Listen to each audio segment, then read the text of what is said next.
Representative Owens, you're recognized for questions for 5 minutes. Thanks, Mr. Chair. Appreciate it.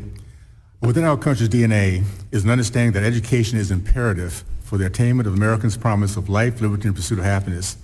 My parents had a full confidence in my 1960 school system that it would reinforce the values taught at home and the love and respect for the culture of the freedom that my dad fought for in World War II. That generation would be horrified today to see the proliferation of anti-American propaganda in our school systems. As educators, they would be stunned to see portrayal of complicit school administrators who today, for the right price, and at the behest of our enemy, the Chinese Communist Party, grants a platform to indoctrinate our kids. They then use our children to attack the foundation of our American culture: faith, family, the free market, and education. We've witnessed over the last decade in K-12 school districts the establishment of Confucius classrooms throughout our country. They are financed by the same CCP that today enslaves and tortures over 1 million Muslim Uyghurs, threatens to invade a free and prosperous Taiwan, and is responsible for the deaths of over tens of millions of men, women, and children throughout the 20th century. This same CCP, with the help of American school administrators, now seek to propagandize our children that communism is good and that the culture of free market, free speech, and freedom of religion is bad. American parents on both sides of the aisle are waking up to the tactics of the CCP and are in agreement that it's time to stop playing guacamole. We're committed federally to stay within our lane. Through collaboration with state legislators and through the power of the purse, we will hold those who betray our children accountable, and we will create and implement solutions to address the CCP's stealth attack on our educational system. Ms. Neely, we've heard a lot about this, about the Chinese soft power strategy and how they want to influence our children through Confucius classrooms. I think that alone is enough to be concerned, but what else is China getting in exchange for funding these programs? Some recent public records requests that we got back from Fairfax County Public Schools showed when the teachers came over in 2017, they had access to lesson plans, floor plans, they met with teachers, and then they went back and frankly ripped off the intellectual property. There is a series of schools in the People's Republic of China called Thomas schools. In their recruiting materials, they brag about using TJ's STEM model.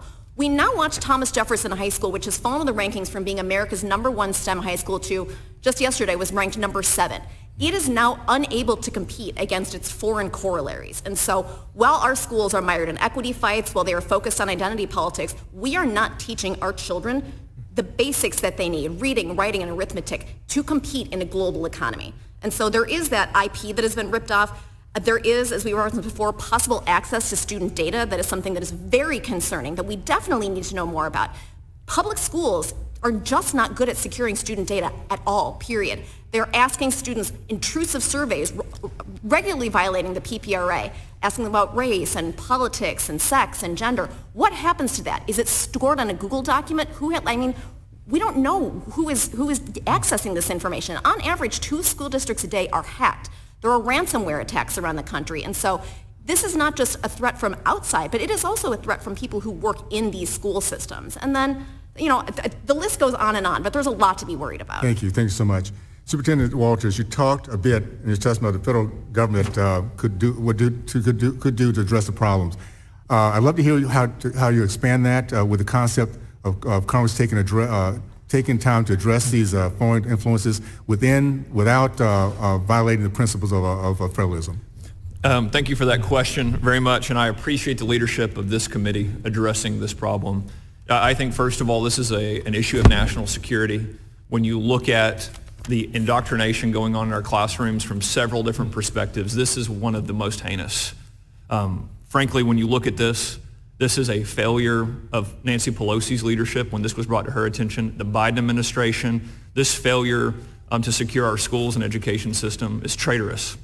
We have to ensure that our schools are not being undermined by a hostile foreign government. I believe that any American, I've heard this from Republicans, Democrats, parents from all backgrounds, they do not want communist China in our schools. What they want is a history focused on academics, schools that are focused on promoting American values in this country. And so I believe that you'll have a consensus. I think this committee is showing true leadership, and you will see a consensus of parents across the country that will stand with you to say thank you. Thank you for that. And I'll just say this, the word traitors, betrayal should be spoken very boldly. We have Americans that are allowing this to happen to our children. That is unacceptable. And I'll just say this, so thank you guys so much. We're going to be on this one, and I appreciate your testimony. Appreciate it. Thank you, Mr.